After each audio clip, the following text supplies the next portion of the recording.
안녕하세요. 세상에 소망의 소식을 전파하는 철수목사TV의 김철수 목사입니다. 여러분 만나 뵙게 되어 대단히 반갑습니다. 이 시간 여러분의 영혼이 잘됨같이 범사가 잘되고 강건하시기를 우리 주 예수 그리스도의 이름으로 축원합니다.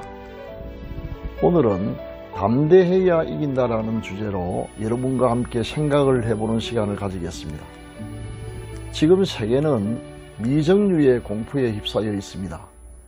신종 바이러스 코로나19의 출현으로 인해 촉발된 두려움이 사람들의 마음을 사로잡아 세상을 암울하게 만들고 있습니다. 그러나 두려움의 원인은 비단 바이러스뿐만이 아닙니다.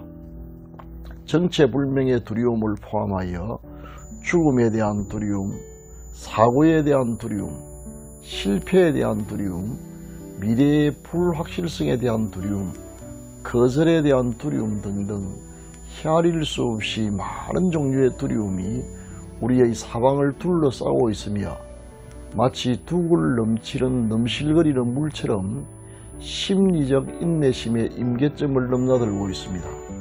이런 세상에서 살아가는 우리를 향해 하나님은 끊임없이 강하고 담대하라, 두려워하지 말고 놀라지 말라고 명령하고 있습니다.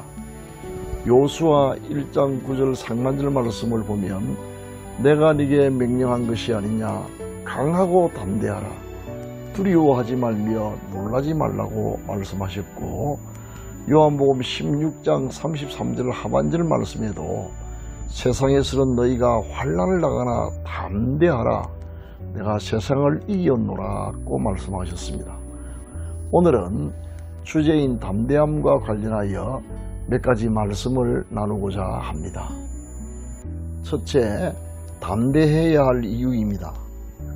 담대하라는 말은 헬라어로 타르세오인데 이 말은 용기를 뜻하는 타르소스에서 유래되었습니다.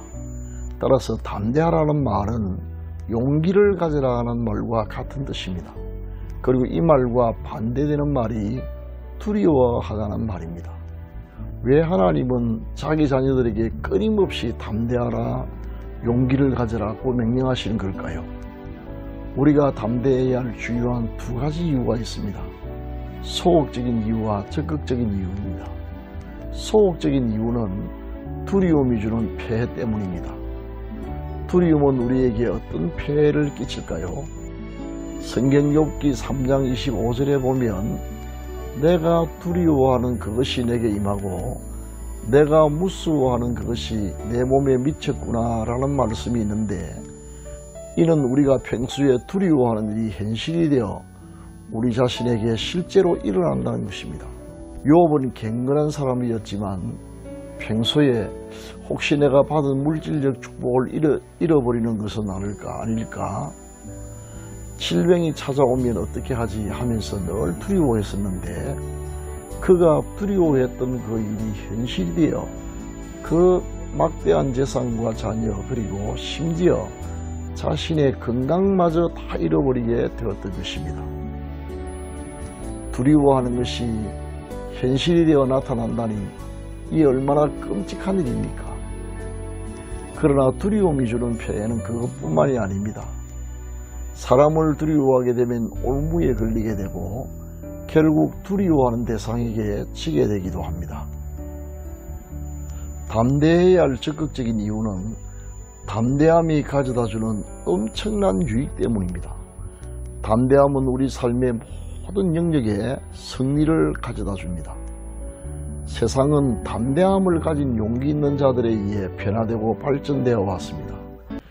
BC 1000년경에 이스라엘 민족의 운명을 결정짓는 세기의 전투가 블레셋과 이스라엘 사이에 벌어졌습니다. 양국 군대는 전장에 집결하여 서로 대치하고 있었습니다. 블레셋 군대 총사령관인 골리앗 장군의 제안으로 전면전 대신 양쪽 군대의 대표가 나와 서로 자웅을 겨루므로 전쟁의 승패를 결정짓게 되었습니다. 블레셋 군대의 대표로 골리앗이 나섰습니다. 그는 신장이 약 3m인데다가 빈틈없이 중무장을 하고 있었습니다. 반면에 이스라엘 군사들은 이미 그 기세에 눌려 사기를 완전히 잃어버린 채 도망갈 궁리만 하고 있었습니다. 그러니 이스라엘은 골리앗과 상대할 장수를 내어놓을 만한 형편도 되지 못했습니다. 이때 징집 연령에도 미달되는 어린 다윗이 부친의 심부름을 받다가 이 광경을 보고 이스라엘 군대의 대표로 차원하여 나섰습니다. 어느 모로 보나 다윗은 전혀 골리앗의 상대가 될 수 없었습니다. 그러나 결과적으로 모든 사람의 예상을 깨고 다윗이 물매로 던진 짱돌 한 개가 백전노장 골리앗의 이마를 정통으로 맞추므로 골리앗이 그 자리에서 즉사하는 바람에 전쟁은 이스라엘의 승리로 결말을 내렸습니다. 이 전투의 승리의 원인을 여러 가지로 분석할 수 있겠지만 믿음으로 말미암은 담대함이 결정적인 승리였음을 아무도 부인할 수 없을 것입니다. 이런 사례는 미국 남북 전쟁사에도 발견됩니다. 지루하게 계속되던 미국의 남북 전쟁은 거의 북군의 패배로 기울어져 가고 있었습니다. 드디어 마지막 일전이 남아 있었는데 그게 바로 게티스버그 전투였습니다. 게티스버그 전투에서 북군의 체인벌린 대령은 메인 20년대 지휘자로 맨 왼쪽 진열에서 물러설 수 없는 전투를 명받았습니다. 그러나 남군의 대대적인 공격으로 전선은 무너졌고 패색이 짙어지고 있었습니다. 1863년 7월 2일에는 5번에 걸친 남부군의 대대적인 공격으로 6개월 전 1000여 명이나 되었던 그의 군사가 이제 80명 정도밖에 남지 않게 되었으며 총알도 병사 1명당 한두 발 쏠 것밖에 없었습니다. 설상가상으로 연락병을 통해 연대장도 총상으로 전사했다는 보고를 받았습니다. 적군들이 몰려오기 시작했습니다. 부하들은 후퇴를 권했습니다. 그러나 체인벌린 대령은 부하들에게 후퇴 대신 착금을 지시한 후 방어벽을 넘어 돌격하라고 명령했습니다. 80명의 병사들은 일제히 돌격에 나섰습니다. 뜻밖의 공격에 놀란 남부군들은 혼비백산하여 제대로 싸우지도 못한 채 도망하기 시작했습니다. 결국 10분도 채 안 되어 탈환도 없이 전투를 벌였던 북군이 400명이 넘는 남부군을 포로로 잡았습니다. 이 전투의 승리로 인하여 북군에게 성세가 기울었고 마침내 북군의 승리로 전쟁이 끝났습니다. 이와 같이 담대하면 승리하게 됩니다. 담대함은 전쟁뿐만 아니라 우리 삶의 모든 영역에 승리를 안겨줍니다. 그러므로 하나님은 자기 자녀들에게 끊임없이 두려워 말라, 놀라지 말라, 강하고 담대하라고 명령하는 것입니다. 창세기 15장 1절 하반절에 보니 아브라함에게 아브라함아 두려워 말라, 나는 너의 방패요 너의 지극히 큰 상급이니라고 말씀하셨고, 창세기 26장 24절 중반절에 보면 이삭에게 나는 내 아비 아브라함의 하나님이니 두려워 말라 라고 말씀하셨습니다. 이사야 41장 10절 상반절 말씀에 이스라엘 백성들에게 두려워하지 말라, 내가 너와 함께 함이니라, 놀라지 말라, 나는 내 하나님이 됨이라고 말씀을 하셨습니다. 신약에 와서 마태복음 14장 27절 하반절에 보니 풍랑 만난 제자들에게 안심하라, 내니 두려워 말라고 말씀을 하시고, 사도행전 27장 24절 상반절에 바울 사도에게 바울아 두려워하지 말라고 말씀하셨습니다. 그리고 하나님은 오늘 우리를 향해 두려워하지 말라, 강하고 담대하라고 명령하고 계십니다. 둘째, 담대함의 근원입니다. 다시 말하면 우리가 어디에서 담대함을 얻을 수 있느냐 하는 것입니다. 사람들은 자연에서 호연지기를 키우거나 자신의 내면에서 마인드 컨트롤을 통하여 담대함을 얻고자 합니다. 그러나 성경은 우리에게 참된 담대함을 얻는 방법을 일러주고 있습니다. 하나님은 여호수아에게 여호수아서 1장 9절에서 내가 네게 명령한 것이 아니냐, 강하고 담대하라, 두려워하지 말며 놀라지 말라, 내가 어디로 가든지 내 하나님 여호와가 너와 함께 하느니라고 말씀하셨습니다. 그리고 요한복음 16장 33절 하반절에서 제자들에게 세상에서는 너희가 환난을 당하나 담대하라, 내가 세상을 이기었노라고 말씀하셨습니다. 이 말씀들을 통해 볼 때 우리는 전능하신 하나님과 세상을 이기신 예수님이 우리와 함께 하심을 확신함으로써 담대함을 얻을 수 있다는 진리를 깨달을 수가 있습니다. 우리가 기도할 때 성령님은 우리에게 항상 우리와 함께 하시겠다는 하나님의 약속의 말씀을 기억나게 하시고 또 그것을 확신하게 하십니다. 초대교회 성도들은 유대 당국자들로부터 엄청난 위협을 받을 때마다 합심하여 기도했고 기도할 때마다 다시 성령의 충만함을 받았습니다. 성령 충만함을 받았던 성도들은 세상을 이기신 예수님께서 자신들과 함께 계심을 확신하게 되었습니다. 그래서 세상의 그 어떤 사람이나 어떤 일에도 전혀 두려움이 없었습니다. 우리도 담대함을 얻으려면 성령님의 도움을 구하는 기도가 필수적입니다. 기도를 시작하기 전에는 모든 일이 두려웠지만 기도를 시작하면 성령님께서 우리를 도우시기 시작합니다. 기도와 성령님을 통한 하나님의 임재에 대한 확신이 우리를 담대하게 만들어서 모든 일에 승리하게 됨을 잊지 말아야 합니다. 셋째, 담대함을 유지하는 방법에 대해 말씀을 드리겠습니다. 한 번 얻은 담대함은 고정불변하지 않습니다. 영적인 상태에 따라 변할 수 있습니다. 그러므로 담대함을 유지하기 위해 우리의 영적인 상태를 잘 관리해야 합니다. 무엇보다 성령 안에서 항상 기도해야 합니다. 기도를 쉬거나 게을리하면 담대함이 사라집니다. 정기적으로 기도하는 시간을 정하고 규칙적으로 기도해야 합니다. 특별히 새벽기도의 시간은 기도하기에 너무나 좋은 시간입니다. 새벽기도회를 통하여 받는 복은 다 헤아릴 수가 없습니다. 무엇보다 새벽기도를 통하여 하루를 살아갈 담력을 얻게 됩니다. 그러나 정해진 기도시간 외에도 틈만 나면 기도해야 합니다. 길을 가면서도 일을 하면서도 마음속으로 기도해야 합니다. 한국 기독교 계획주의 신앙에 초석을 놓으셨던 고 박윤선 박사님은 서울에서 고속버스를 타시고 부산까지 오는 차 안에서 계속해서 쉬지 않고 기도하셨다고 합니다. 평소에 늘 바쁜 일로 분주하여 기도할 틈을 얻지 못하다가 차 안에서 방해받지 않고 몇 시간씩 기도할 수 있었던 일을 너무 행복해 하셨다는 일화를 들었던 적이 있습니다. 담대함을 유지하려면 기도와 동시에 우리와 함께 계시는 예수님을 끊임없이 주목해야 합니다. 우리가 마음속으로 무엇을 주목하느냐에 따라 영적인 상태가 달라지기 때문입니다. 마지막으로 우리 영혼에 힘이 되는 말씀을 묵상하고 암송하는 것이 담대함을 유지하는 데 큰 도움이 됩니다.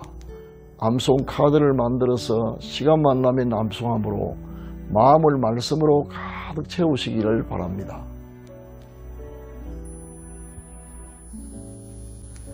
지금까지의 내용을 요약 정리해 보겠습니다.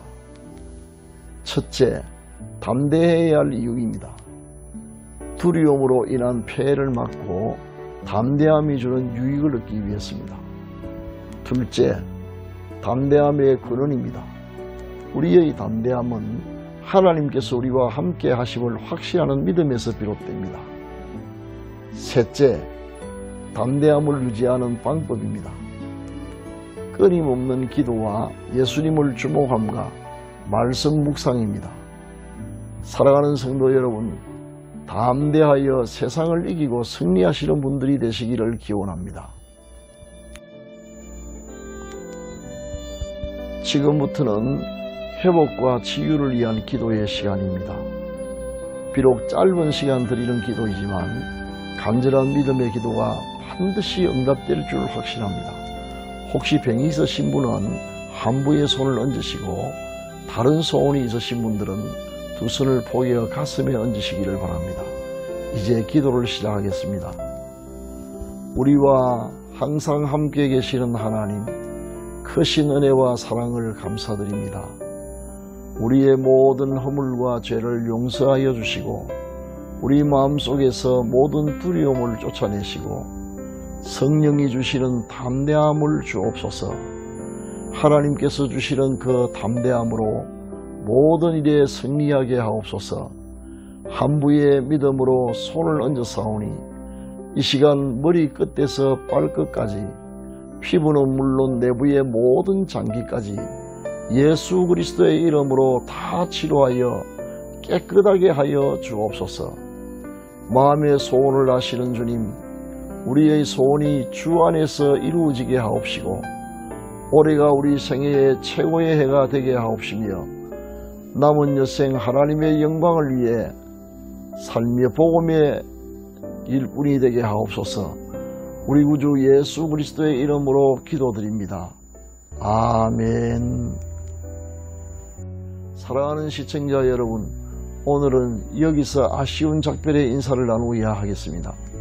부디 다시 만날 때까지 환절기에 건강하시고 격려하시는 모든 일이 형통하시기를 바랍니다.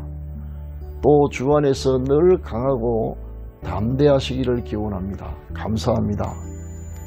여러분의 좋아요와 구독 신청은 복음을 널리 전파하는 데 큰 힘이 됩니다.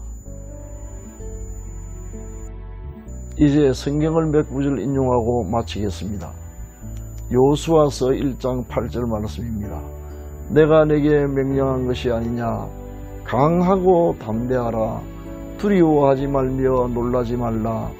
내가 어디로 가든지 내 하나님 여호와가 너와 함께 하느니라 하시니라.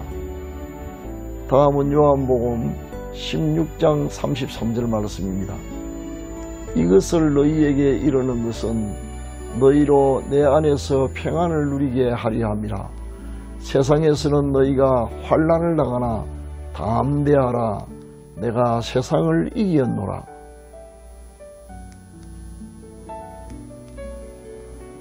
마지막으로 여호수아 1장 8절 말씀입니다. 이 율법책을 내 입에서 떠나지 말게 하며 주야로 그것을 묵상하여 그 안에 기록된 대로 다 지켜 행하라. 그리하면 내 길이 평탄하게 될 것이며 내가 형통하리라. 아멘.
있습니다.